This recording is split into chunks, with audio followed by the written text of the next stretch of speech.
साथ।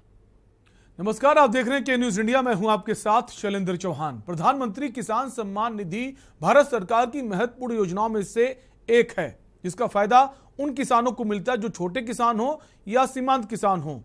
प्रतिवर्ष उनको 6,000 रुपए की सहायता केंद्र सरकार की तरफ से दी जाती है। लेकिन उत्तर प्रदेश के रायबरेली में एक चौंकाने वाला मामला सामने आया कृषि निदेशालय की रिपोर्ट के जरिए, जिसमें 33,000 ऐसे लोग हैं सिर्फ रायबरेली में जो मृतक हैं और उनको इस योजना का लाभ मिल रहा है। इसी पे बात करेंगे पीएम निधि मुर्दे लाभार्थी।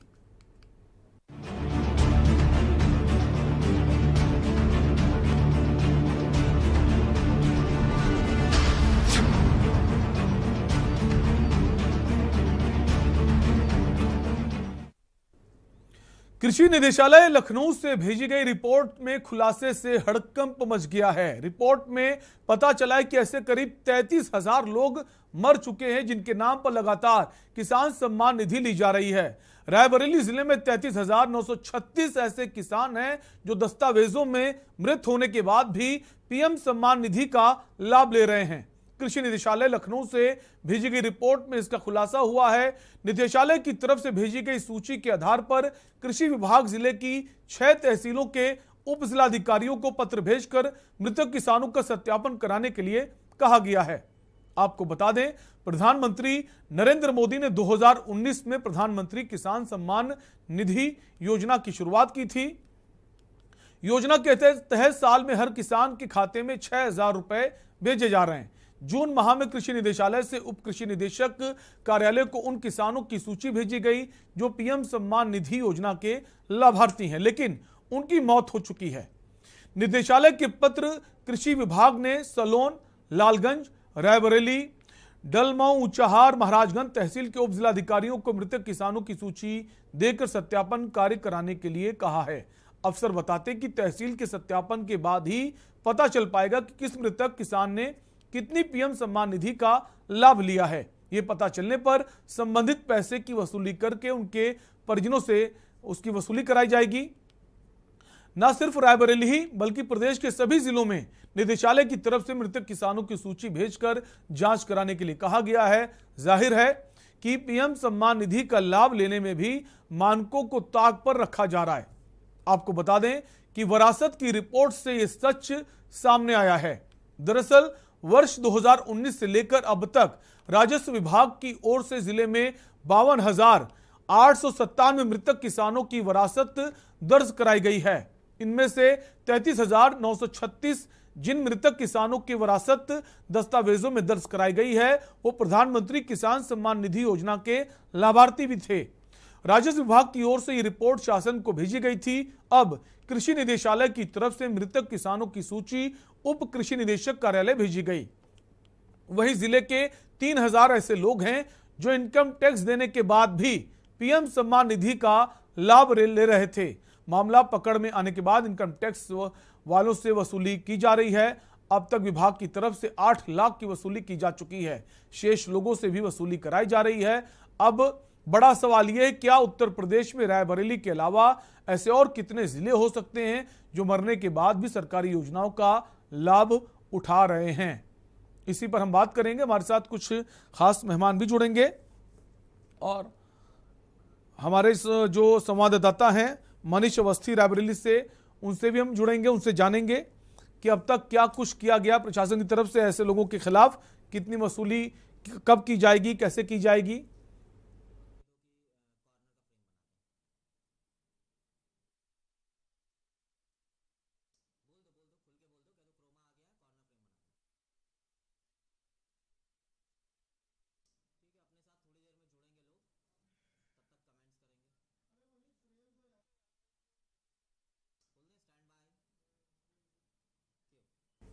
तो बहुत हैरान करने वाला मामला सामने आया है। विरासत दर्ज कराने के बाद ये चीजें सामने आई हैं। अगर विरासत दर्ज ना कराई जाती, राजस्व विभाग को जानकारी ना होती, तो शायद ये मामला सामने भी ना आ पाता। बड़ा सवाल ये है, सिर्फ रायबरेली में इतनी ज्यादा संख्या है तो प्रदेश के अलग अलग जिलों में क्या ये संख्या बहुत ज्यादा हो सकती है जो सरकारी योजना का लाभ उठा रही है। आपको बता दें, पीएम किसान सम्मान निधि जो है भारत सरकार की बहुत महत्वपूर्ण योजना है। ये उन लोगों को दी जाती है जो छोटे किसान हैं। प्रतिवर्ष 6,000 रुपए का उनको लाभ मिलता है। लेकिन अब जो जानकारी सामने आई बहुत हैरान करने वाली है, जो मृतक हैं वो इसका लाभ दे रहे हैं। इसी पर बात करेंगे। फिलहाल हमारे संवाददाता जो हैं मनीष अवस्थी रायबरेली से जुड़ गए हैं। मनीष, आप ही के पास आएंगे। बहुत हैरान करने वाला मामला सामने आया है, एक बड़ी संख्या सिर्फ रायबरेली में। क्या कुछ कहना है इस मामले के बाद प्रशासन का? मनीष जी बिल्कुल, अगर बात करें तो जिस तरह से प्रधानमंत्री नरेंद्र मोदी की एक किसान सम्मान निधि जो है किसानों के खाते में जाती थी और लगातार जा भी रही है। अगर बात करें तो जिस तरह से किसानों को लाभ मिल रहा था, साल में 6,000 रुपए किसानों को मिलता था, वो मिल भी रहा है। लेकिन एक चौंकाने वाला मामला अजीबोगरीब आ गया है, जबकि लगभग 33,000 जो किसान हैं जो मुर्दे हो चुके हैं उनके खातों में पीएम किसान सम्मान निधि चली गई है। लेकिन ये बात यहाँ के अधिकारियों तक, इनके कानों तक नहीं पहुंची। लेकिन जब निदेशालय से पत्र जारी होकर जब वहां से संदेश यहाँ तक पहुंचा अधिकारियों में, तो एकदम से खलबली मची और एकदम हड़कंप विभाग में मच गया कि जिस तरह से लगभग 33,000 जो मृतक है उनके खातों में पैसा पहुंच गया। तो कहीं ना कहीं यहाँ की जो लापरवाही अधिकारी है कहीं ना कहीं लापरवाह जरूर दिख रहे हैं। अगर बात करें यहाँ के कृषि अधिकारी के, तो उनका साफ तौर पर कहना है कि जो मामला संज्ञान में आया है और इसके लिए जांच भी गठित कर दी गई है, और जो भी किसान सम्मान निधि इनके खातों में गई है, चाहे वो मृतक रहे हो या उनके परिजन, उनसे से रिकवरी कराई जाएगी। अब बेशक रही बात रिकवरी तो आप कराएंगे, लेकिन जो एक सवाल खड़ा होता है कि आप जो है अगर आपने बगैर जांच किए उनके मुर्दों की यानी कि मृतकों के खाते में वो पैसा कैसे गया, तो एक सवाल जरूर खड़ा कर रहा है कि यहाँ के जो भी अधिकारी है, कर्मचारी है, उनका ढीला ढवाला रवैया ये कहीं काम देखने को नहीं मिल रहा। जी मनीष, इसके अलावा ऐसे बहुत सारे लोग हैं, करीब 3,000 ऐसे लोग हैं जो इनकम टैक्स पे ही हैं, इनकम टैक्स पे करते हैं। उन्होंने इस योजना का लाभ उठा लिया, तो सवाल इस बात का भी उठ रहा है कि ऐसे लोगों को पात्र कैसे बनाया गया जो इनकम टैक्स पे कर रहे हैं और योजना का लाभ भी उठा रहे हैं। बिल्कुल साहब, बात करें तो कहीं ना कहीं ये जो यहाँ के अधिकारी कर्मचारी हैं वो कहीं न देखा जाए तो कहीं वो जो है संतुष्ट हो, चाहे वो काम नहीं करना चाह रहे हैं अगर देखा जाए, और चाहे वो अपनी कमरे एसी रूम में बैठकर हुकूमत जनाना हो, तो इस तरह के अधिकारी जो बैठे हैं उनका ढीला ढाला रवैये की वजह से इस तरह के मामले सामने आ रहे हैं। और इस तरह के मामले तो जो मृतक है उनकी जब वरासत की गई, जब उनकी जांच की गई, तो एक हड़कंप मच गया अधिकारियों में कि ये मामला कैसे निदेशालय तक पहुंच गया। तो ये सवाल जरूर खड़ा कर रहा है यहाँ के रायबरेली के अधिकारियों कर्मचारियों पर कि आखिर इस तरह के अगर जहां वो उत्तर प्रदेश के मुख्यमंत्री योगी आदित्यनाथ रहे हैं, उन्होंने जीरो टॉलरेंस की जो बात जरूर की है, लेकिन जो अधिकारी कर्मचारी है उनके जहन में ये बात कतई घुस नहीं रही कि हमें किस तरह से काम करना है। तो कहीं ना कहीं वो लापरवाह जरूर दिख रहा है, रायबरेली के अधिकारी हो चाहे कर्मचारी हो, सिर्फ इसी रूम में बैठकर वो हुकूमत चलाते और काम करते नजर आते हैं। जी मनीष, वरासत दर्ज कराने जब पहुंचे राजस्व विभाग, तब ये चीजें खुलकर सामने आई हैं, तो ये माने कि संख्या और भी बढ़ सकती है। जी बिल्कुल, बात करें तो जिस तरह से अभी तो वरासत जिस तरह से की गई है, अगर पूरे जिले की, पूरे जनपद की बात की जाए तो जनपद में अब लगभग 33 से 34,000 ऐसे लोग हैं, ऐसे लाभार्थी हैं जो मृतक हो चुके हैं, जो मुर्दे हैं, उनके खातों में किसान सम्मान निधि जा चुकी। तो ये सवाल जरूर खड़ा हो रहा है कि कुछ ऐसे लोग भी हैं जिनके खाते में पैसा ही नहीं पहुंचा, कुछ ऐसे किसान हैं जो अभी तक उनके पास किसान सम्मान निधि नहीं पहुंची है, लेकिन एक मुर्दों के खाते में ये सम्मान निधि पहुंच रही है। तो सवाल जरूर यहाँ के जो कृषि अधिकारी है, चाहे रहे हो चाहे यहाँ का प्रशासन रहा हो, तो उन पर जरूर खड़ा होता है। जी मनीष, जिनके खाते में किसान निधि नहीं पहुंचती, अगर वाकई में वो पात्र हैं, उसके लिए सरकार की तरफ से कई सारी जो शिकायतें हैं दर्ज कराने को कहा गया। ऑनलाइन आप शिकायत दर्ज करा सकते हैं, योजना का लाभ पा सकते हैं, लेकिन जो अपात्र हैं उनको पात्र कैसे बना दिया गया? तो ये भी बड़ा सवाल है। जहां सरकार बात करती है नो करप्शन की, किसी प्रकार का भ्रष्टाचार नहीं है, अब पैसा आपके सीधे खाते में पहुंचेगा, बीच में कोई लेने वाला नहीं है, तो क्या इस तरह से लोगों के पास पैसा पहुंचेगा जो पात्र नहीं है और योजना का लाभ उठा रहे हैं? जी बिल्कुल, बात करें तो जिस तरह से उत्तर प्रदेश के चाहे मुख्यमंत्री रहे हो, चाहे प्रधानमंत्री, केंद्र प्रधानमंत्री रहे हो, लेकिन उनका साफ तौर पर रहा कि भ्रष्टाचार खत्म होगा और जो भी योजनाएं होंगी वो डायरेक्ट लाभार्थियों के खाते में जाएंगी। चाहे वो किसान सम्मान निधि का पैसा रहा हो, चाहे शौचालय का पैसा रहा हो, चाहे पीएम आवास का पैसा रहा हो, जो भी है वो अब डायरेक्टली लाभार्थियों के अकाउंट में जा रहा है। तो अगर बात करें जो लाभार्थी है तो उनके खातों में तो जा ही रहा है, साथ ही साथ कुछ ऐसे लोग भी हैं जो अभी भी अधिकारियों के चक्कर काट रहे हैं, उनके ऑफिस के चक्कर काट रहे हैं, और रोजाना ऐसे लोग भी अधिकारियों और कर्मचारियों की चौखट पे मिलते हैं कि उनके लाभार्थी होने के बावजूद भी उनकी एडिया घिस जाती है। लेकिन ये अधिकारी अपनी जो है लापरवाही की वजह से जो लोग बैठे हैं वहां पे अधिकारी हैं, तो मृतकों के खाते में पैसा चला जा रहा, मुर्दों के खाते में पैसा चला जा रहा, लाभार्थी हैं जो पात्र हैं उनकी सुनने को तैयारी नहीं हो रहे। तो ये सवाल तो यहाँ के अधिकारी और प्रशासन पर जरूर खड़ा कर रहा है। प्रशासन पर भी सवाल खड़ा होता है, शासन पर भी सवाल खड़ा होता है। आप बने रहिए मनीष, आपके पास लौटेंगे। एक दर्शक हमारे साथ जुड़ गए हैं, चंद्र प्रकाश जी कुरुक्षेत्र से। चंद्र प्रकाश जी, अपनी राय दीजिए। शैलेंद्र भाई जी नमस्ते। नमस्कार सर। भाई जी, मैं ये कहना चाहता हूँ सबसे पहले कि के न्यूज को धन्यवाद तो इस मुद्दे को उठाया।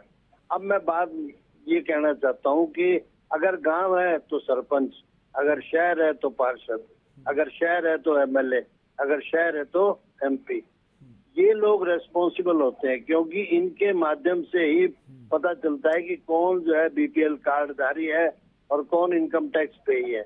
ये लोग क्या करते हैं, अपने चाटुकारिताओं को जो है महत्व देते हैं, जो इनको वोट दिला करके जिताते हैं। सबसे पहले जो घास गिरनी चाहिए इन पर गिरनी चाहिए, चाहे सरपंच हो, चाहे एमपी हो, चाहे पार्षद हो, चाहे एमएलए हो। और दूसरी बात यह है कि शासन प्रशासन क्या देखता है। मैं यहाँ जिस गांव में रहता हूँ उस गांव में मैंने खुद देखा है कि 80,000 की मोटरसाइकिल है, हाथ में एंड्रॉइड फोन है और घर में सब कुछ है और बीपीएल कार्डधारी है, और बीवी कमा रही है 60,000 रुपए महीना, बीपीएल कार्डधारी है। किस वजह से? सरपंच की वजह से। तो मैं सबसे पहले शासन प्रशासन की बजाय जो नेता है उनको जो है इसके लिए उत्तरदायी ठहराता हूँ, क्योंकि इन्हीं की वजह से सारी कहानी बिगड़ती है।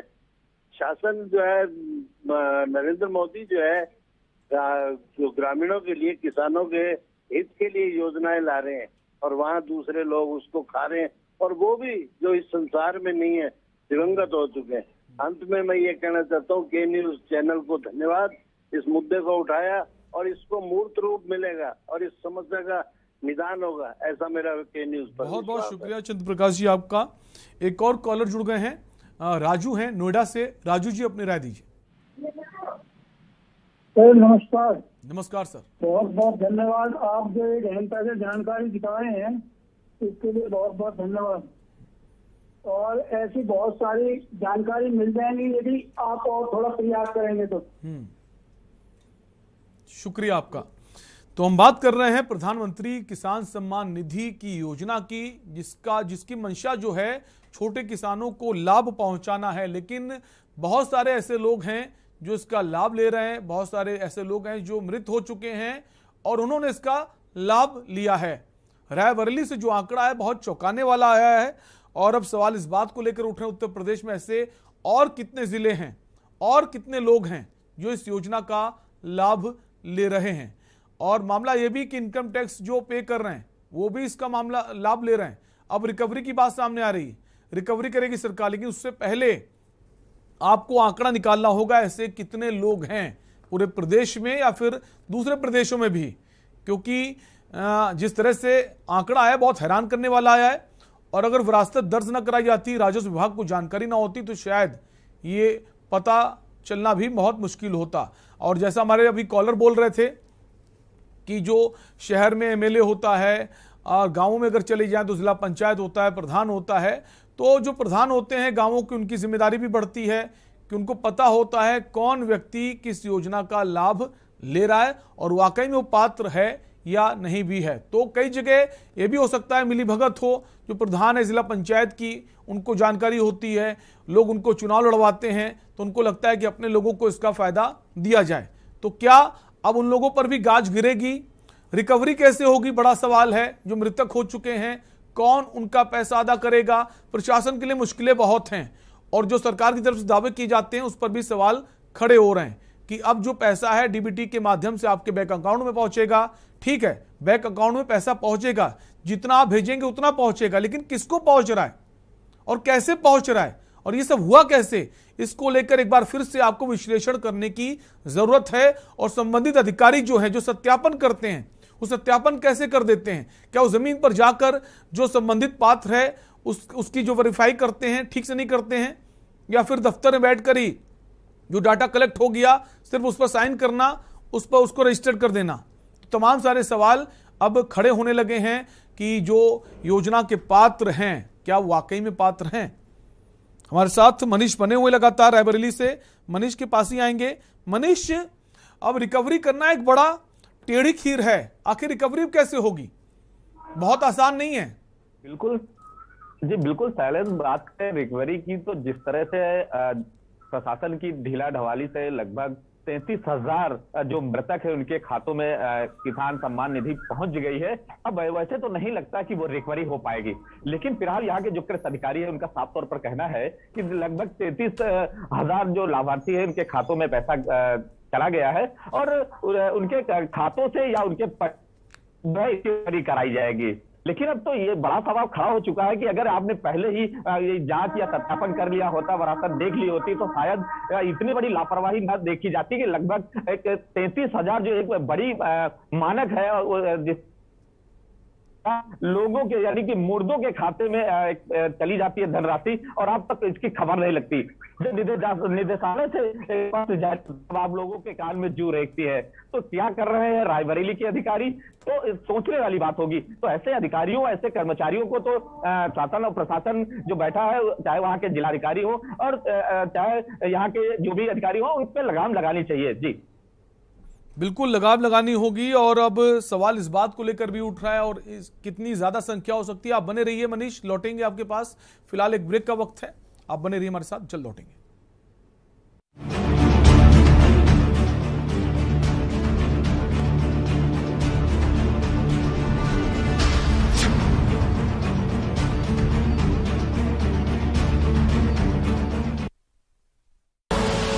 आप देख रहे हैं के न्यूज, खबरों का सारथी। देखें कौन नया खिलाड़ी आया है, समझा देते हैं, प्यार से समझाएंगे। ये तो अपनी जुबान है। जुबान एक हो तो दिल भी एक होने चाहिए। विमल, बोलो जुबान केसरी।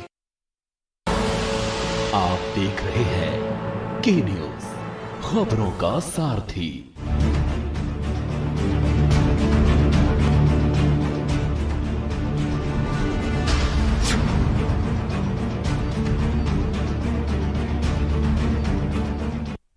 ब्रेक के बाद आपका स्वागत है। हम बात कर रहे हैं प्रधानमंत्री किसान सम्मान निधि, जो ऐसे किसानों के लिए योजना लाई गई जो बहुत परेशान है, जिनके पास जमीन जो है वो सीमित है, छोटे किसान है, ताकि सरकार उनको फायदा पहुंचाए और वो परेशान ना हो, कर्ज के बोझ तले ना दबें।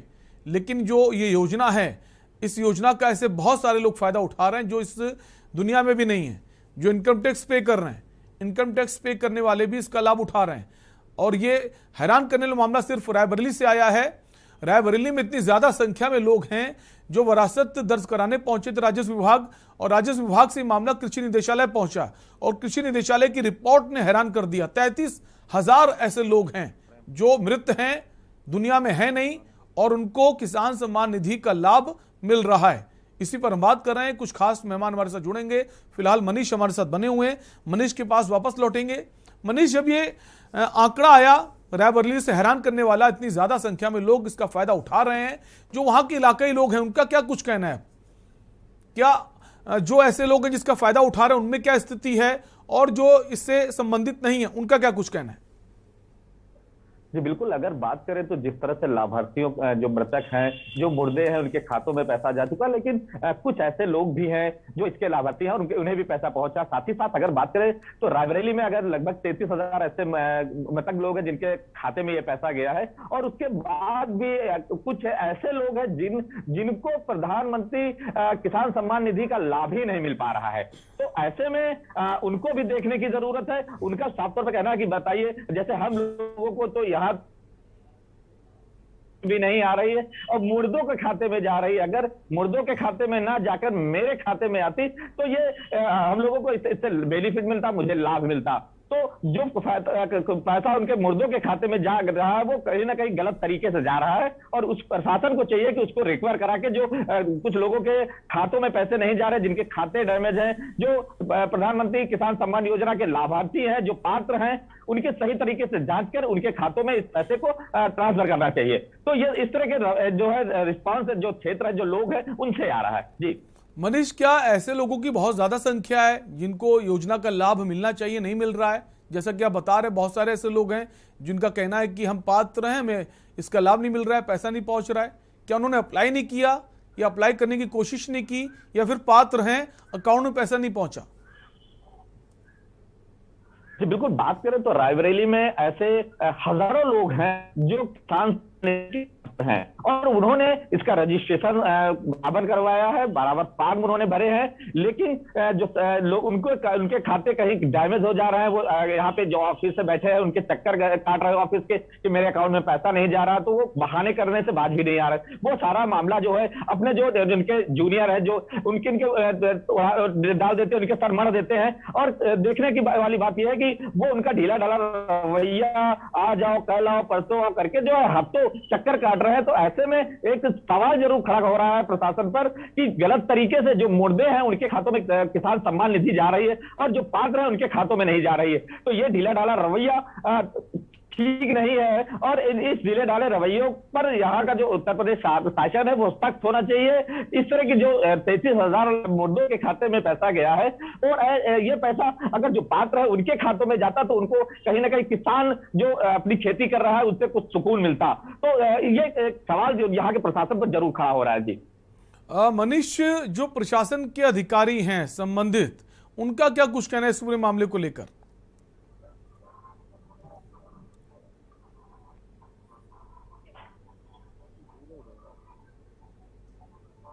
मनीष, आपसे सवाल है, जो प्रशासन के अधिकारी हैं संबंधित, उनका क्या कुछ कहना है इस पूरे मामले को लेकर? जी बिल्कुल, अगर बात करें तो यहाँ के जो जिला कृषि अधिकारी हैं रविंद्र प्रकाश, उनका साफ तौर पर कहना है कि ये इसकी जांच कराई जा रही है, जहां लगभग 33,000 किसानों के खातों में जो पैसा जाने की बात सामने आई है, इससे किसानों के मृत हो जाने से वरासत दर्ज करने के बाद सूची तैयार की गई है। मृतक किसानों का सत्यापन कराया जा रहा है, जिन मृतक किसानों के खाते में पैसा गया है उसको रिकवर कराया जाएगा, और रिकवर कराने के बाद भी वो पैसा जो पात्र हैं उनको सही तरीके से उनके खाते में पहुंचाया जाएगा। जी मनीष, जो जनप्रतिनिधि हैं, जैसा कहा जाता है, गांवों की अगर बात करें तो जो प्रधान होते हैं, जिला पंचायत सदस्य होते हैं, ब्लॉक प्रमुख होते हैं, उनकी भी जिम्मेदारी बनती है। आप चुनाव लड़ने जब जाते हैं तब तो लोगों से मुलाकात करते हैं, अब जब आप चुनाव जीत जाते हैं तो आपकी जिम्मेदारी बनती है किसको फायदा मिल रहा है, किसको फायदा नहीं मिल रहा है, किसको गलत फायदा मिल रहा है। तो इनकी भूमिका भी क्या संदिग्ध है?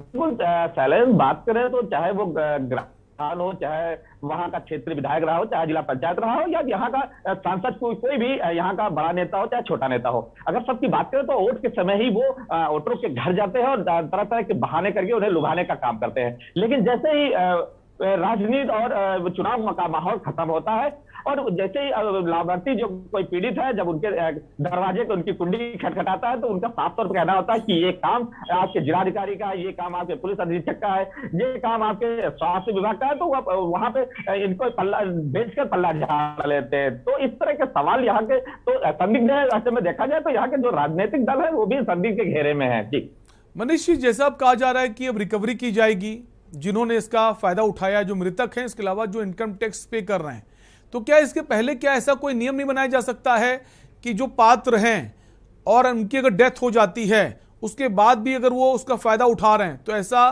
कोई मेंशन किया जाए कि उनके ऊपर कानूनी कार्रवाई सख्त तरीके से होगी, और जो इनकम टैक्स पे कर रहे हैं जो पात्र ही नहीं है उनके खिलाफ क्या कार्रवाई होगी? क्या सिर्फ रिकवरी करना बहुत है या फिर उनके ऊपर एक्शन लेना चाहिए कि आप जब पात्र नहीं है तो आप कैसे इस योजना का लाभ उठा सकते हैं, ताकि एक नजीर पेश हो, बाकी लोग ये करने से डरें?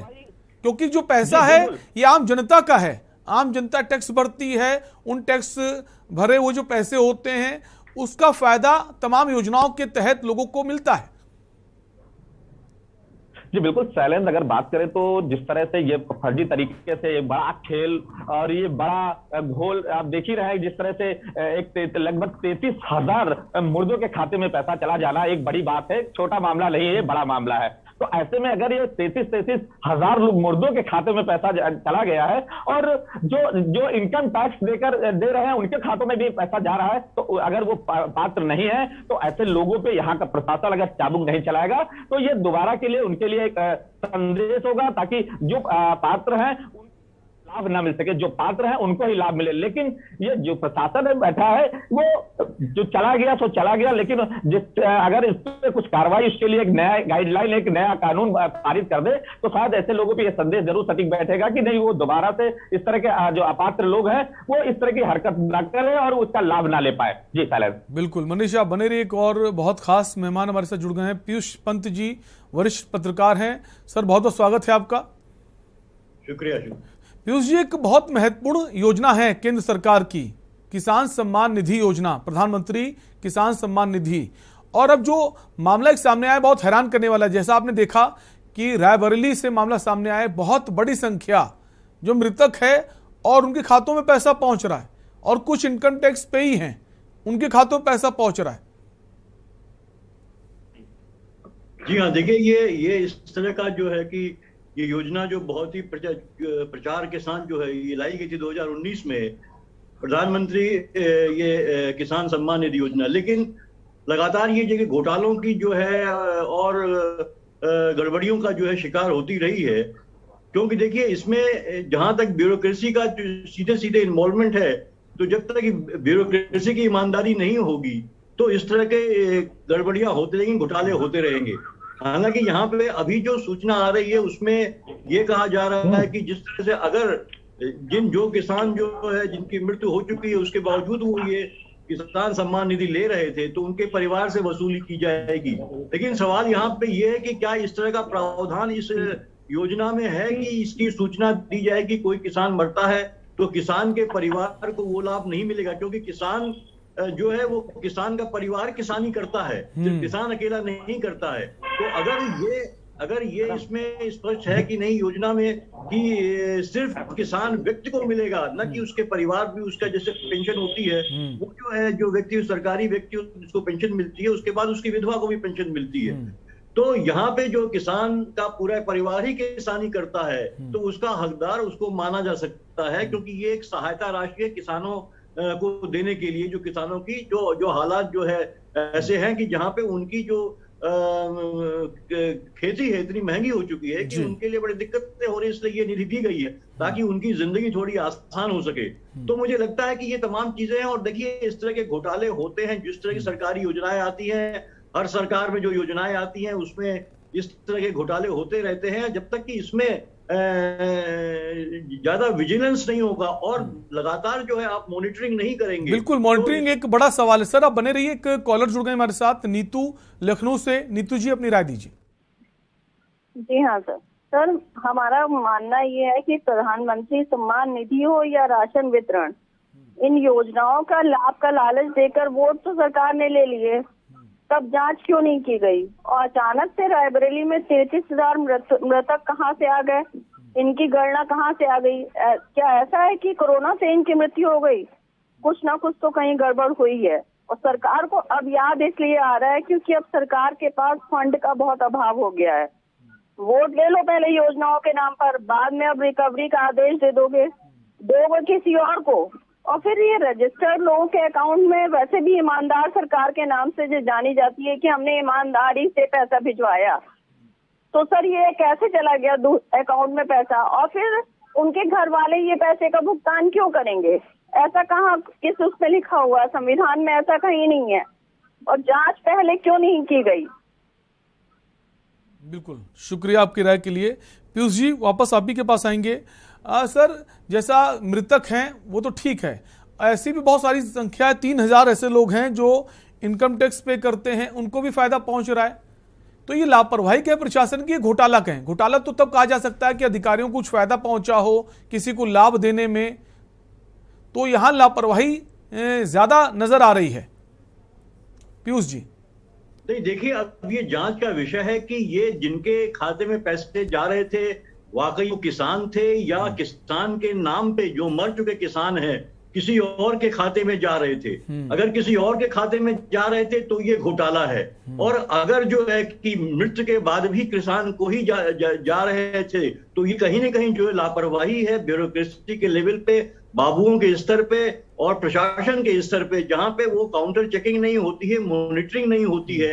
क्योंकि निश्चित रूप से जो किसान मरता है तो वो उसका डेथ सर्टिफिकेट जरूर मांगा जाता होगा। ये देखिए, जब पेंशन भी जो पेंशनधारी होता है सरकारी, उसका हर साल उसको अपना ये डेथ ये सर्टिफाई करना होता है, लाइफ सर्टिफिकेट देना पड़ता है उसको अपना। तो इसी तरह जो है इस स्कीम में भी ये निश्चित रूप से ये प्रावधान है होगा कि जो है कि आपको तभी ये मिलेगी जब आप ये सर्टिफिकेट देंगे कि हाँ आप जीवित हैं। अगर किसान की मृत्यु हो जाती है तो निश्चित रूप से ये सूचना देता होगा बैंक को कि साहब की अब हम नहीं है, तो फिर उसके बावजूद कैसे जा रहा है पैसा। तो इसमें निश्चित रूप से कहीं ना कहीं मिली भगत है जो है कि किन अधिकारियों की भी भगत सकती है, और दोनों ही कारण हो सकते हैं कि आपने अनदेखी किया इस चीज को और जो चीज चल रही है वो चलती रहे। लेकिन मैं ये नहीं मानता कि अनदेखी उतनी, मुझे लगता है कहीं ना कुछ गड़बड़ी है इसमें। और अगर आप देखिए जांच ईमानदारी के साथ हो तो पता लगेगा कि बहुत से फर्जी अकाउंट है जिनमें ये पैसा जा रहा है। बिल्कुल, और ये हमने पहले भी देखा है। बहुत सारी ऐसी योजनाएं हैं, केंद्र सरकार की बात करें, राज्य सरकार की बात करें, जिनका फायदा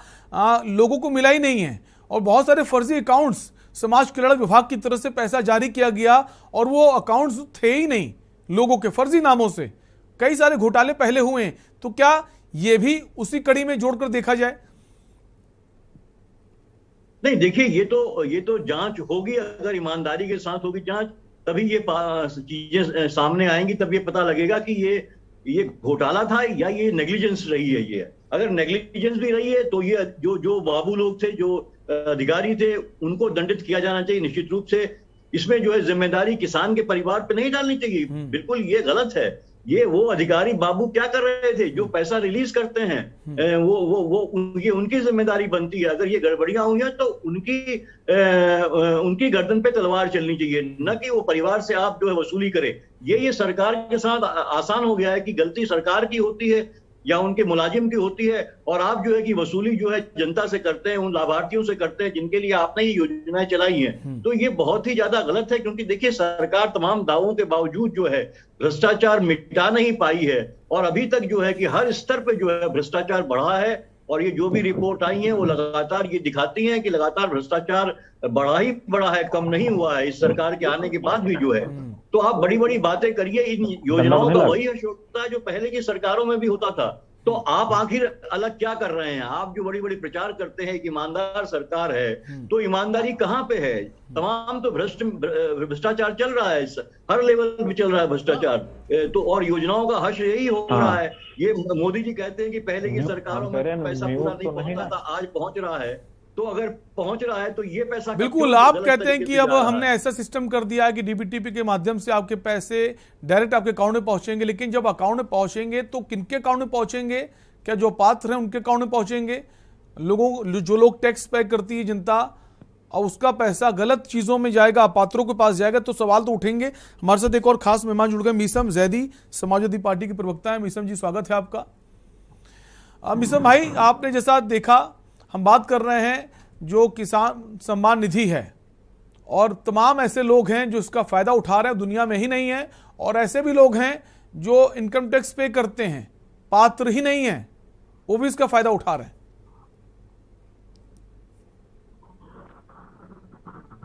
जी बहुत बहुत धन्यवाद कि आपने मुझे अपने चैनल पर बुलाया अपनी बात रखने के लिए। देखिए ऐसा है कि भ्रष्टाचार है ना, तो ये कहीं ना कहीं हो रहा है। उन अधिकारियों पर कार्रवाई होना चाहिए कि जो फर्जी दस्तावेज बना करके उन तक लोगों को लाभ देने का कार्य कर रहे हैं। हम तो हमेशा कहते हैं कि हमेशा से भारतीय जनता पार्टी और उनके लोग हमेशा से भ्रष्टाचार के लिए कोई न कोई आपदा का अवसर ढूंढा करते हैं, जो कि इसको भी उन्होंने अवसर में बदला। और बदलने के साथ साथ मैं जो आपसे ये कहना चाहता हूँ कि किस तरह के ये लाभ दिए जा रहे हैं ये बगैर संक्षिप्तता की नहीं। और मैं चाहता हूँ चले कि इसकी कोई एक कमेटी, बोर्ड कमेटी बना करके जांच कराई जाए और जो लोग इसके अंदर लिप्त हैं, जो भी भ्रष्टाचार में शामिल है, उनके खिलाफ सख्त एक्शन लिया जाना चाहिए। क्योंकि ये पैसा जो खून पसीने की कमाई का है, किसानों का पैसा है, उनको पहुंचना चाहिए। और देश का पैसा है, देश के लोगों का पैसा है, लिहाजा हकदार तक इनको पहुंचाने का काम सरकार का है, क्योंकि सरकार कहीं न कहीं विफल नजर आ रहा है। बिल्कुल, लेकिन सरकार की मंशा पे सवाल नहीं उठा सकते हैं। हाँ, अधिकारी जो हैं उनकी कार्यशैली पर सवाल जरूर उठते हैं। सरकार की मंशा तो साफ है, नीति भी साफ है कि इस योजना से लोगों को लाभ पहुंचे, तो जो अधिकारी है, ब्यूरोक्रेसी है, वो ठीक से अपना काम नहीं कर रही है। मैं वही कह रहा हूँ कि जब सरकार ने ये शपथ ली है कि रूरल गवर्नेंस पर काम करेंगे और भ्रष्टाचार को रोकने का काम करेंगे, तो कहीं ना कहीं इसको सरकार नहीं जो है फेलियर का काम है, क्योंकि सरकार नहीं इसको जांच करके देखना चाहिए कौन से अधिकारी है जो सरकार की नाक के नीचे उनमें इतना दम आ गया है कि बगैर सरकार की मदद से सरकार के दस्तावेज बना करके और इस तरह से किसानों का पैसा प्राप्त दे रहा है। ठीक है, एक कॉलर जुड़ गए हैं, शिव कुमार बरेली से। शिव कुमार जी, अपनी राय दीजिए। हमारी अपनी राय है ये। शिव कुमार जी, आप अपनी बात कह सकते हैं, आपकी आवाज आ रही है। कायदे से जांच होनी चाहिए इस मैटर की, तो इसका तो बहुत घपला पकड़ा जाएगा, बहुत लंबा चौड़ा घपला आएगा। शिव कुमार जी की आवाज ठीक तरह से नहीं पहुंच पा रही है। हम मनीष के पास आएंगे। मनीष रायबरेली से बने हुए हैं। मनीष, जिन लोगों को फायदा मिला है, जिन परिवार के मृतक हैं, अब जब ये जो खबर आई है तो उन परिवारों का क्या कुछ कहना है? जो रिकवरी की बात सामने आ रही है उसको लेकर क्या कुछ कहना है इनका? क्या वो रिकवरी के लिए तैयार हैं?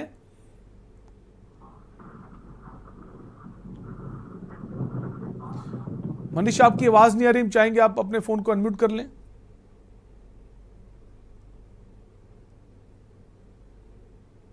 जी बिल्कुल, अगर बात करें रायबरेली के, जो जिस तरह से 33,000 बच्चों के खाते में पैसा गया है, तो इसको एक घोटाला समझे या लापरवाही, इससे सवाल जरूर खड़ा हो रहा है। और वैसे में जो जिन परिवारों के खाते में पैसा गया है, किसान सम्मान निधि गई है, उन परिवारों से अगर बात करने की कोशिश की तो उनका साफ तौर पे कहना है कि इसमें हम लोगों का कोई कसूर नहीं है, ये लापरवाही जो है यहाँ पे जो बैठे अधिकारी है उनका है। तो कहीं ना कहीं अगर बात करें तो रिकवरी हमसे नहीं, वहां बैठे अधिकारियों से होनी चाहिए, उनकी सैलरी से कटौती होनी चाहिए। तो जिस तरह से ये इनका लापरवाही, एक बड़ा खेल हो या लापरवाही हो, तो चाबुक चलना यहाँ के अधिकारियों पर चाहिए। तो साफ तौर पर जो निधि जो मृतकों के खाते में गई है, साफ तौर पर परिजनों का यही कहना है कि जो पैसा मेरे मृतकों के अकाउंट में आया है, जो हमें इसका लाभ मिला है, हमने ये पैसा तो किसानों पे लगा दिया, लेकिन लापरवाही तो ये आपके अधिकारी और कर्मचारी की है। तो साफ तौर पर किसानों के अधिकारी और कर्मचारियों पर प्रशासन का चाबुक चलना चाहिए कि उन्होंने ऐसी गलती क्यों की। बिल्कुल बिल्कुल, साफ तौर पर इनकी सैलरी से इस भुगतान का पैसा करना चाहिए और उनकी रिकवरी पूरी करनी चाहिए। तो ऐसे जो भ्रष्ट और लापरवाह अधिकारी है, उनको भी एक संदेश जाएगा कि कतई जो शासन का और सरकार का आदेश है उसका सही से पालन वो कर सके। पहले पीयूष जी, ठीक है, मनीष लौटेंगे। पीयूष जी, जैसे कि हमने देखा मृतक के अकाउंट में पैसा जा रहा है, अगर कोई किसान पात्र है और वाजिब पात्र है और उसकी डेथ हो गई तो आप डेथ का सर्टिफिकेट जमा कर दीजिए, जैसा कि आप अभी कह भी रहे थे, 1 साल के भीतर जो बाकी पेंशनर्स में होता है, और उसके बाद उसके परिवार को पात्र बनाया जा सकता है। पीयूष जी, पीयूष जी, हम चाहेंगे आप अपने फोन को अनम्यूट कर लें।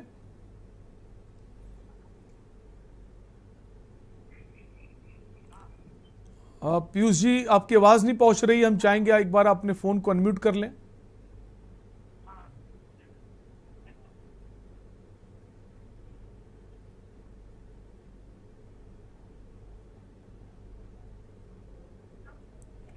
हेलो जी सर, आवाज आ रही है आपकी। जी, तो शैलेंद्र जी, मैं ये कह रहा था कि देखिए, अगर ये प्रावधान है और होगा, मुझे जहां तक मैं सोचता हूं कि निश्चित रूप से अगर मृत्यु हो जाती है किसान की, इसका सर्टिफिकेट उसके परिवार वाले को देना होता है। और अगर परिवार वाले ने नहीं दिया तो ये गलती परिवार की निश्चित रूप से है। कहीं ना कहीं जो है इनडायरेक्टली, अगर डायरेक्टली उसका इंटेंशन नहीं था फिर भी उसकी गलती हुई है, तो ये उससे एक्सप्लेनेशन करके कहीं ना कहीं जो है कॉम्प्रोमाइज करके उससे ये रियलाइजेशन होना चाहिए। लेकिन अगर इस तरह का प्रावधान नहीं है सर्टिफिकेट देने का, तो ये गलती जो है कि कहीं ना कहीं से सरकारी स्तर पे है, और वो जो अधिकारी हैं, वो जो क्लर्क्स हैं, जो बाबू लोग हैं, उनकी ये नेग्लिजेंस है, और वो मॉनिटरिंग सही नहीं तरीके से हो रही है। तो उसके लिए उनको जो है कि निश्चित रूप से पनिश किया जाना चाहिए, और उस जिम्मेदारी उनके ऊपर आती है इस बात की, न कि जो उन परिवार वालों पर। लेकिन मेरा ये मानना है कि देखिए, किसान एक व्यक्ति नहीं है, किसान का पूरा परिवार किसान होता है, वो सारा परिवार किसानी में लगा होता है। किसान है, उसकी पत्नी है, उसके बच्चे हैं, वो सारे किसानी में लगे होते हैं, और संकट उनके जो कृषि संकट है वो पूरे परिवार पे होता है। तो अगर किसान की मृत्यु हो जाती है फिर भी अगर उसको जो है उसके परिवार को वो चीज मिलते रहना चाहिए। अब ये सरकार को समझने वाली बात है अगर इस तरह का नहीं, लेकिन मुझे लगता है कि उनके परिवार से इस तरह की जो है कि उठाई करना ये सरासर गलत है। लेकिन आप ये मानेंगे जो अधिकारी हैं, जो कर्मचारी हैं, उनकी जिम्मेदारी होनी चाहिए। कोई भी योजना है, उस योजना क्रियान्वयन जो है कैसे चल रहा है, क्या इंप्लीमेंट हो रहा है, और बाकायदा उसका डाटा जो है उसे अपडेट करना तो आपकी जिम्मेदारी है। आप डाटा अपडेट क्यों नहीं कर रहे हैं? जी जी जी, बिल्कुल निश्चित रूप से। देखिए शैलेंद्र जी, आप सही कह रहे हैं कि ये पूरा जो डिजिटल अगर सिस्टम चल रहा है, जिसका क्लेम ये सरकार करती है, तो डाटा अपडेट होना चाहिए लगातार। उसके लिए बाकायदा एक सेल होता है जो ये लगातार देखता है, जो बैंकों में जहां से पैसा जाता है वहां पे एक सेल होता है जो इसको अपडेट करता रहता है। बाकायदा वो ये चीजें मांगता है, आपका लाइफ सर्टिफिकेट मांगता है कि आप कब जीवित हो कि जीवित नहीं हो, तभी सरकारी पैसा रिलीज होता है। तो ये तमाम चीजें हैं करता है। अगर ऐसा नहीं हुआ है तो सीधे सीधे नेग्लिजेंस है उन अधिकारियों की, उन जो बाबुओं की, बिल्कुल ये उनकी जिम्मेदारी बनती है। और जो इनकम टैक्स पे कर रहे हैं उनको अगर लाभ पहुंच रहा है तो ये एक बड़ा सवाल जरूर है। फिलहाल पीयूष जी बहुत बहुत शुक्रिया, आप हमारे से जुड़े। मनीष आपका भी शुक्रिया, मीसम भाई आपका भी शुक्रिया। तुम बात कर रहे थे जो हैरान करने वाला आंकड़ा सामने आया है, और इसी बीच आपको सीधे ले चलेंगे लखनऊ, जहां मुख्यमंत्री योगी आदित्यनाथ जो हैं वो पहुंचे हुए हैं। कृषि प्राकृतिक खेती गोष्ठी कार्यक्रम है, वहां मुख्यमंत्री योगी आदित्यनाथ पहुंचे हुए हैं।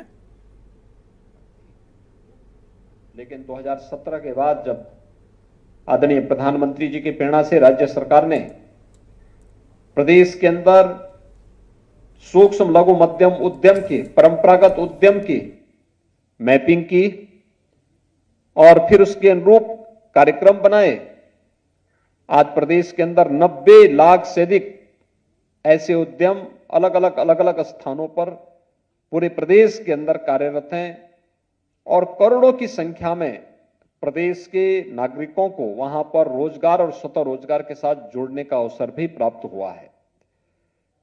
वन डिस्ट्रिक्ट वन प्रोडक्ट की हमारी जो अभिनव योजना है, जिसके बारे में प्रधानमंत्री जी ने कहा कि वोकल फॉर लोकल, आत्मनिर्भर उत्तर प्रदेश और आत्मनिर्भर भारत की परिकल्पना को साकार करने को यह आधार स्तंभ बनेगी।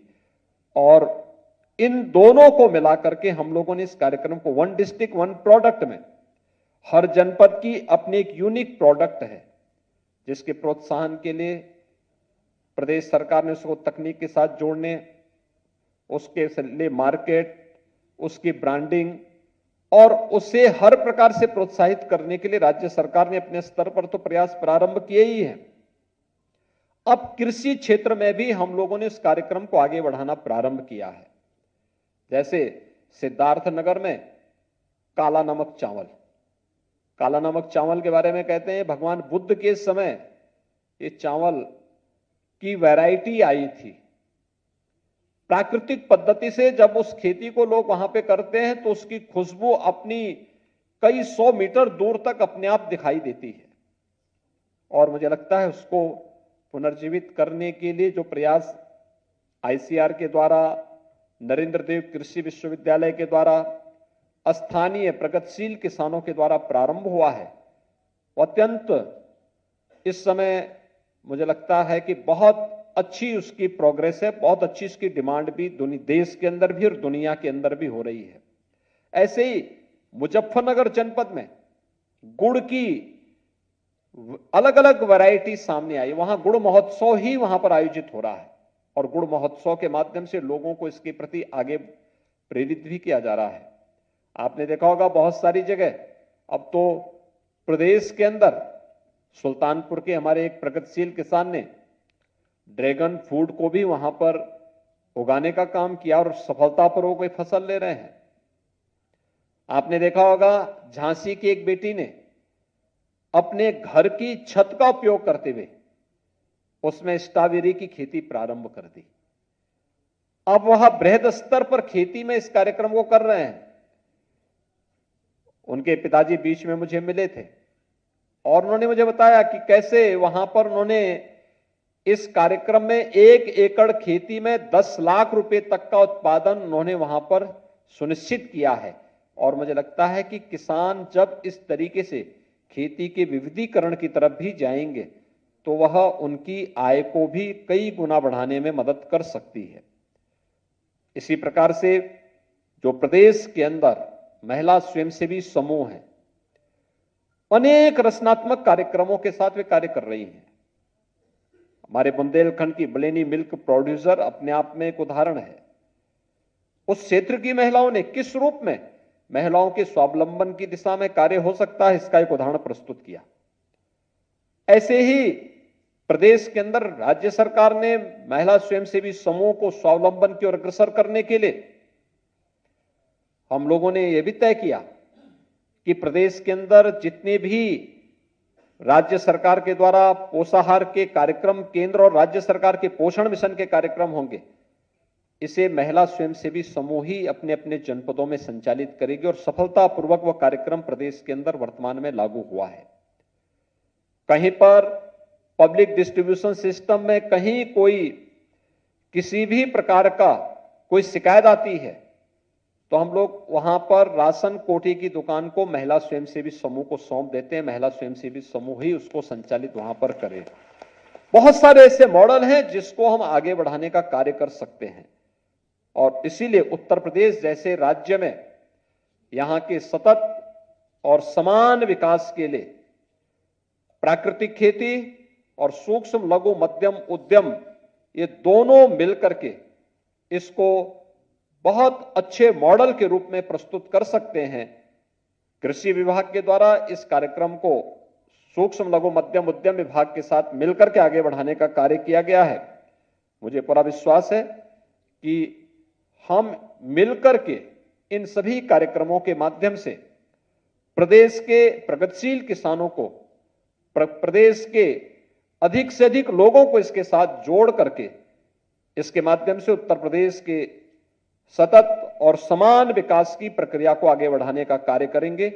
इस 2 दिवसीय जो लर्निंग कॉन्क्लेव है, इसके प्रति हमारी पूरी शुभकामनाएं हैं और मुझे पूरा विश्वास है कि इस लर्निंग कॉन्क्लेव के माध्यम से हम एक ठोस एक्शन प्लान को आगे बढ़ा करके उत्तर प्रदेश के अंदर हर एक जनपद में, 9 क्लाइमेटिक जोन में, हर कृषि विज्ञान केंद्र को आधार मान करके इस कार्यक्रम को हर किसान तक पहुंचाने में भी सहायक, यह कॉन्क्लेव सहायक होगा। इस पूरे अभियान के प्रति मेरी शुभकामनाएं हैं। धन्यवाद। जय हिंद।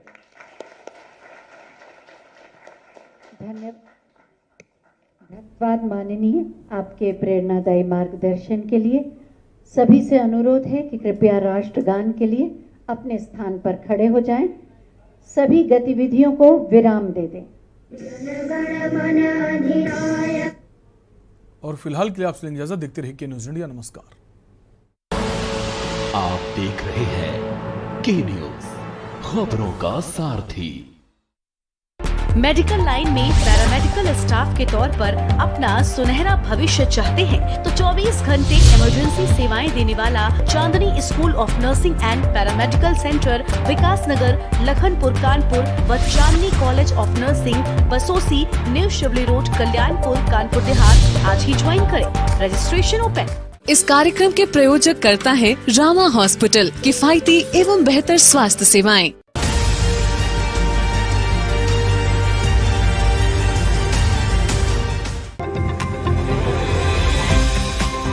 कुदरत के रंग निराले हैं। प्रकृति की कलाकारी कई बार इंसानों को भी हैरान कर देती है। प्रकृति में एक से बढ़कर एक खूबसूरत कुदरती अजूबे मौजूद हैं। ऐसा ही अजूबा है एक ऐसा पेड़ जो इंद्रधनुष के 7 रंगों से सजा हुआ है। एक बार देखकर आपको लगेगा कि इसे पेंट किया गया है।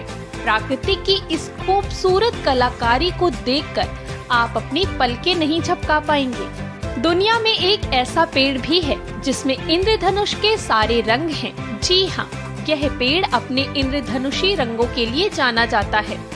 इसकी गिनती दुनिया के सबसे रंगीन पेड़ों में की जाती है। नहीं, ये कोई फोटोशॉप तस्वीर नहीं है। यह सच में एक पेड़ है जो इंद्रधनुष की तरह रंग बिरंगा है। दरअसल ये पेड़ जब अपनी छाल छोड़ने लगते हैं तो किसी इंद्रधनुष से कम नहीं लगते। यह यूकेलिप्टस की एक खास प्रजाति यूकेलिप्टस डिग्लुप्ता है जो नादरन हेमिस्फीयर में पाया जाता है। न्यू ब्रिटेन में इस पेड़ की नेचुरल ग्रोथ होती है, जबकि अब इसे दुनिया भर में उगाया जाने लगा है। इस वृक्ष की छाल कुदरती तौर पर अलग अलग रंगों में बदल जाती है। जब इन पेड़ों की छाल साल भर में छिलने लगती है तो उस पर इंद्रधनुष जैसे रंग नजर आने लगते हैं, क्योंकि जैसे ही नई छाल की प्रत्येक परत परिपक्व होती है वह नीले, बैगनी, नारंगी और लाल रंग की हो जाती है। यह पेड़ नम वातावरण में पनपते हैं और हर मौसम में 3 फीट तक बढ़ सकते हैं। प्रकृति के कई अनमोल नगीनों में से एक है ये पेड़। पेड़ बहुत तेजी से बड़े होते हैं। एक साल में इनकी लंबाई 2 गुनी हो सकती है। रेनबो यूकेलिप्टस प्लमवुड का अच्छा साधन है। ये सफेद कागज बनाने के लिए एक अच्छा सोर्स है।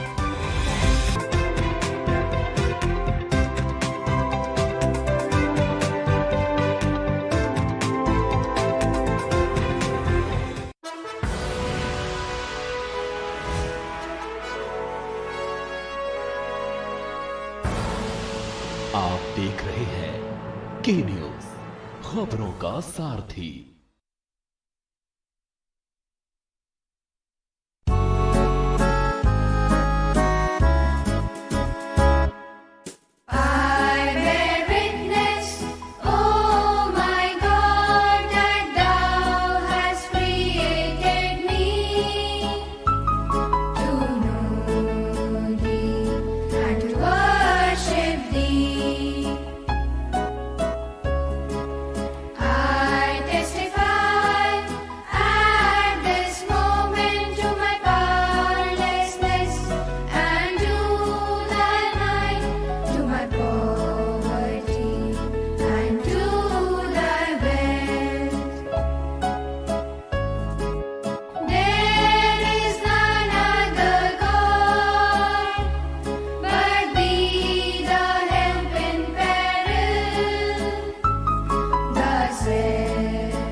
परमात्मा को कोई सहायता की जरूरत नहीं है, लेकिन वो हमारे संकट में हमारा सहायक होता है।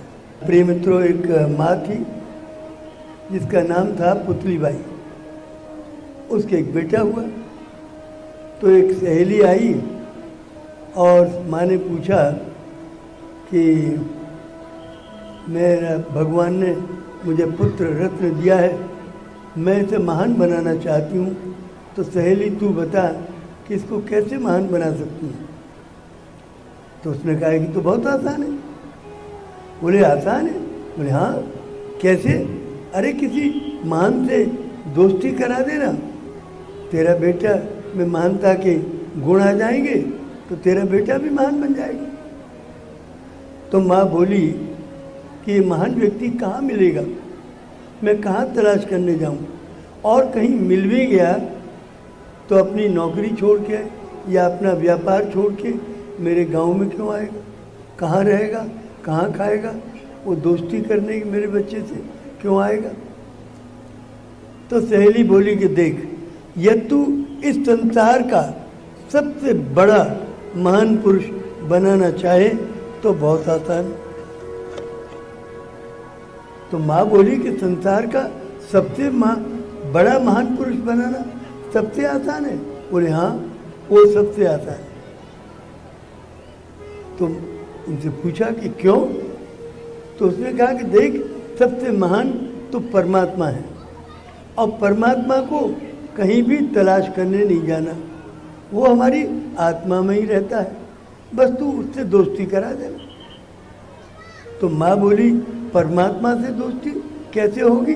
अरे परमात्मा की शिक्षाएं बताना, परमात्मा की शिक्षाएं बताना, मंदिर ले जाना, प्रार्थना सिखाना, अच्छी अच्छी ईश्वर की शिक्षाएं देना, तो मित्र बन जाएगा। माँ की बात कुछ समझ में आई। उसने एक चद्दर बिछाई, अपने बच्चे को उस चद्दर पर रखा, पोटली बनाई और कंधे पर डाली। और यद्यपि अभी बच्चा हुआ था तो दम नहीं था, लेकिन उनमें उतावलापन बहुत था कि जल्दी से मेरा बच्चा महान बने, इतनी ललक थी उनके मन में।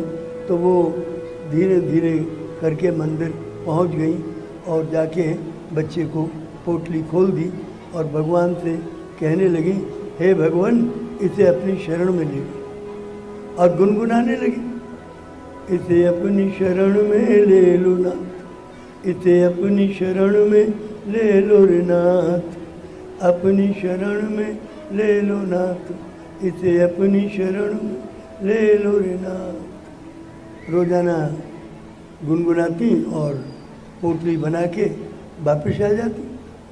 धीरे धीरे करके उनका बेटा जो महात्मा गांधी बने वो थोड़े बड़े हुए, और एक दिन मंदिर में ही आंखें भी खोल दी और कान से सुनने भी लगे।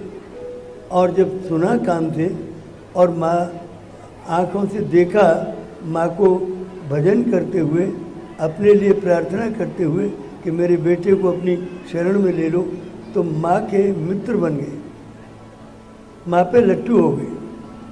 और माँ से बहुत भजन सीखने लगे। माँ से कहते कि माँ अब जल्दी मंदिर चलो, नहीं तो सत्संग निकल जाएगा। वो एक डायरी ले जाते थे, उसमें कोई गुरुजी अच्छी बात बताते थे तो वो नोट कर लेते थे। तो उन्होंने कहा कि सत्संग निकल जाएगा, भजन निकल जाएंगे और जल्दी चलो। तो माँ जल्दी जल्दी चौका बर्तन करती और घर के काम निपटा के मंदिर जाती, बच्चे को ले जाती। और मंदिर जाने का ऐसा शौक गांधी जी में पैदा किया माँ ने कि वो जीवन पर्यंत वो शौक उनका बना रहा, और जब तक वो जिंदा रहे तब तक वो प्रार्थना करते रहे, मंदिर में जाके प्रार्थना करते थे।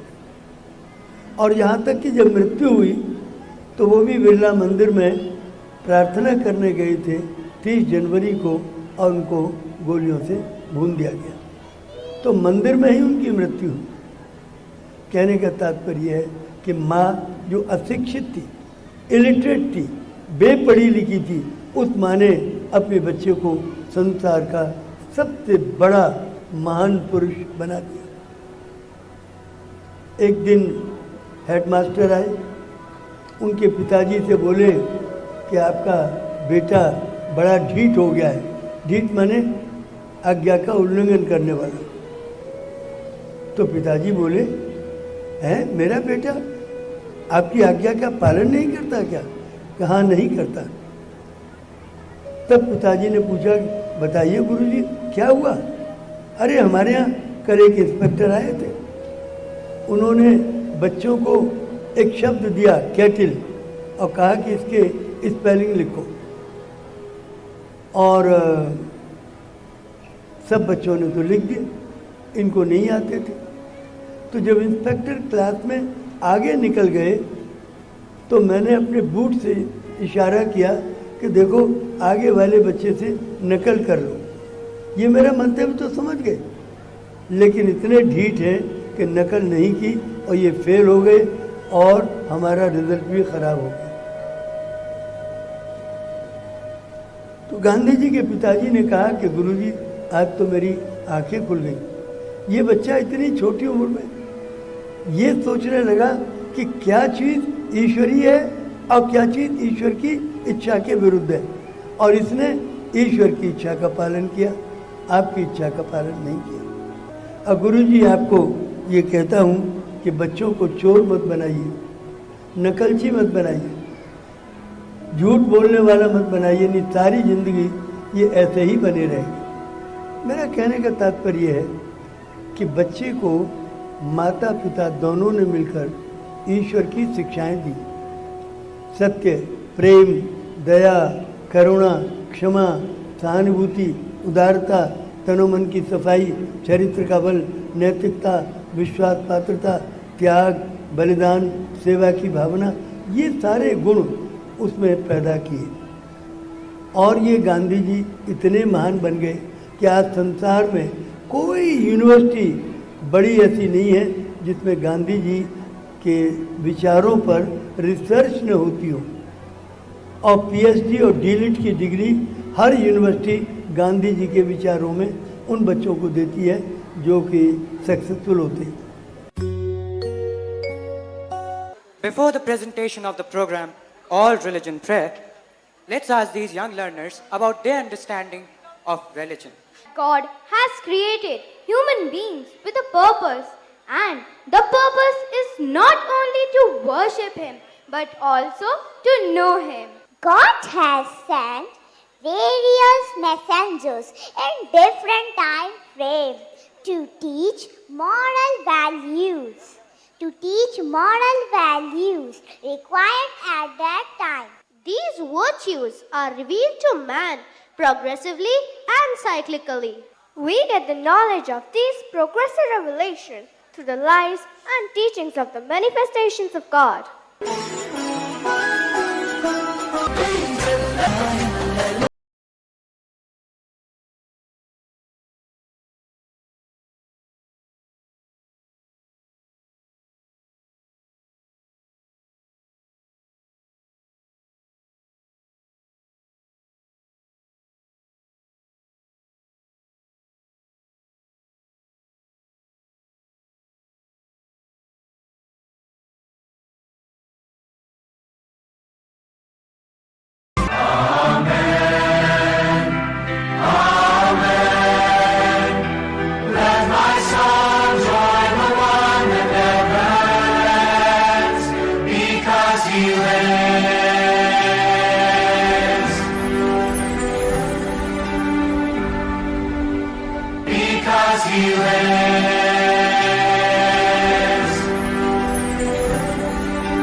कोई काम में मगन, सब धर्मों का सभी जगह हो सुंदर एक भवन, जिसके प्रांगण में हो एकता, शांति और अमन। हृदय एक हो सबकी, एक हो सबकी भावना, मिलके करे सब प्रार्थना, तब आएगी सद्भावना। मिलके करे सब प्रार्थना, तब आएगी सद्भावना। एक ही छत के नीचे हो अब सब धर्मों की प्रार्थना। परम पिता पिता है एक सभी का, सब में हो ये भावना। परम पिता है एक सभी का, सब में हो ये भावना। एक ही छत के नीचे हो अब सब धर्मों की प्रार्थना। Students hold a World Parliament wherein children pose as world leaders and discuss current international issues and try find their solutions. This World Parliament was designed and conceptualized many years ago to inculcate global citizenship in students from an early age. The world in the recent past has been marked by numerous upheavals, eradication of old lifestyles and values, and the collapse of many once honored institutions. COVID-19 has brought in fear, anxiety, and depression, and has posed a new urgency for global coordination. Ladies and gentlemen, welcome to the special session of the World Parliament on the occasion of the 22nd International Conference of Chief Justices of the World. Today we have amongst us distinguished Chief Justices and other members of the judiciary from various parts of the globe to express their views on global governance for a more sustainable world. The aim of the conference is to prepare a roadmap for the world's leadership, for establishing, reforming, and developing the global governance structures to achieve the aspirational goal of unity of mankind. CMS believes that any discussion about the future of the world must involve not just the world's leaders, but also the world judiciary. Children expect the judges of the world to unite and choose the path of collaboration and partnership to safeguard their existence. It is unfortunate that even in these times of crisis, narrow sovereign interests govern international conduct. Terrorism is an issue that we must deal with urgently. We also recognize that there is concern in some quarters regarding the nature of the local governance. Global institutions are not working well individually and as a group because of being fragmented. They are unable to address the global challenges of the 21st century. Global institutions need to be representative and effective, enabling the world leaders to forge coalitions for action and reform. CMS has been holding annual international conferences of Chief Justices of the world since 2001 to deliberate on the issue of a safe and secure future for humanity. Conference being organized to safeguard the future of the world's over 2.5 billion children whose future has become progressively more insecure and unprotected during past 7 decades since the bombing of Hiroshima and Nagasaki and the recent spread of international terrorism, global warming, environmental degradation, stockpiling of arms and ammunition, and ever-increasing expenditure on military research, fear of a third world war and a nuclear holocaust, which doesn't seem to be very far. So now the time has come to safeguard the future of our children. The world has to be united. Up till last year, 1,336 Chief Justices, judges, legal luminaries, heads of states, eminent dignitaries and peace promoters from 136 countries have visited Lucknow, in which many have been participating year after year in support for a united, peaceful and happy world order. The landmark event of the conference is the Lucknow Declaration, rolled out after 5 days of intense discussions, deliberations, interaction with CMS students. Copy of this resolution is sent to governments and legal fraternity across the world, to the Secretary General of the United Nations, as well as the world bodies like UNESCO, UNICEF, African Union, European Union and ASEAN for consideration.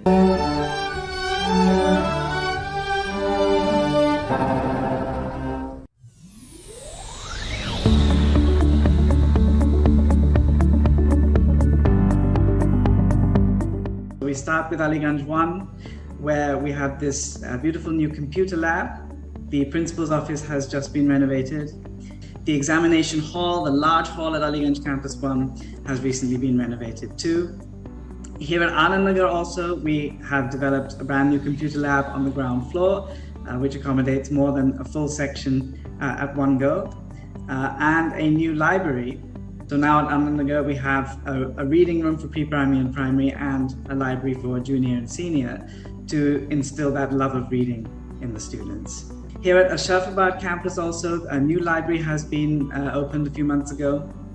So here in Chalk campus, the new office has recently been developed, as has the new primary computer lab and the new library, wood panel library in CMS Chalk campus. Then moving on to Gomti Nagar campus 1, the new library was inaugurated just over a year ago. A beautiful large library space which can accommodate multiple sections. The new AstroTurf has been a very important space for students to participate in their physical education and sport. And the new computer lab has in fact been developed as 2 computer labs. So previously one long space was seen as a slightly inefficient use of the space. So there's a partition in the middle here, so it can be utilized as one long space if we want to, or it can be divided so that 2 sections can sit simultaneously. The reception lobby has been renovated very nicely here at Gomti Nagar 1. This is the principal's office, which is again a very important space. Now here at Kanpur Road campus, again another large and beautiful library has been recently inaugurated right in the entrance of the school. Just opposite that, the new computer lab has recently been inaugurated, again to accommodate 2 sections simultaneously as and when required. And the reception lobby, the large reception lobby, has become a beautiful meeting area for all the parents and students and teachers of the school. Here in Rajatipuram 1, the reception area has been renovated. The senior library has been done up very nicely, and then a more colorful and vibrant design for the pre-primary and primary. The science labs here, the chemistry lab and the physics lab. Sports field has been converted into a new multi-purpose AstroTurf. Now moving to Rajendra Nagar, here we have the reception area and the office which all the parents come into, recently renovated. RDSO campus, here this new building has actually just been built. We've got new science labs across RDSO campus. So we have the physics lab, chemistry lab, principal's office here in RDSO campus. Now in Station Road campus, we have a beautiful new library. It's the oldest campus of CMS, but with this very modern, sleek library facility that's come up. At Jopling Road campus, a house which was there has been renovated into a really nice school.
World Unity Prayer Ceremony is an elaborate and extravagant ceremony.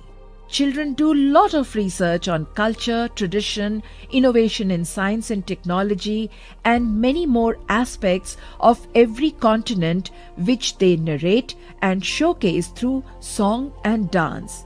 Everybody together pray for peace in all the continents, while a handful of them, wearing a thoughtfully designed World Unity dress, holding the flag of United Nations, pray for the unity of nations, for peace and happiness to prevail in each nation.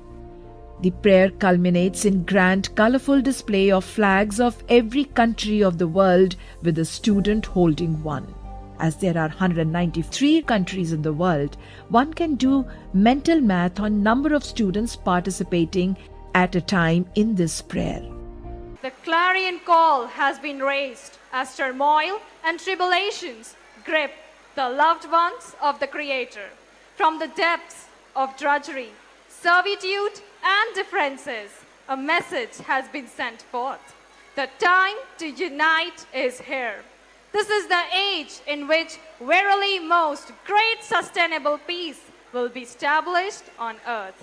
The heart of men will beat together as one, and the pain of one will be the agony of all. I am a world citizen.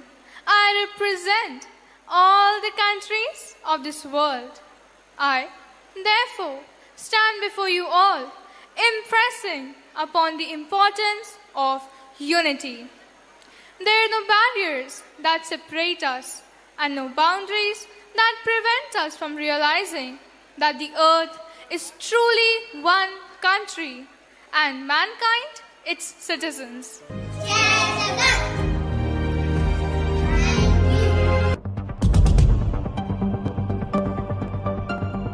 Jai Jagat, this is P.K. Tiwari presenting CMS News for the day. The Pioneer writes, Abhishek Yadav of City Montessori School, Aliganj Campus 1 has been offered admission for higher education by 5 universities of UK, Canada and the Netherlands.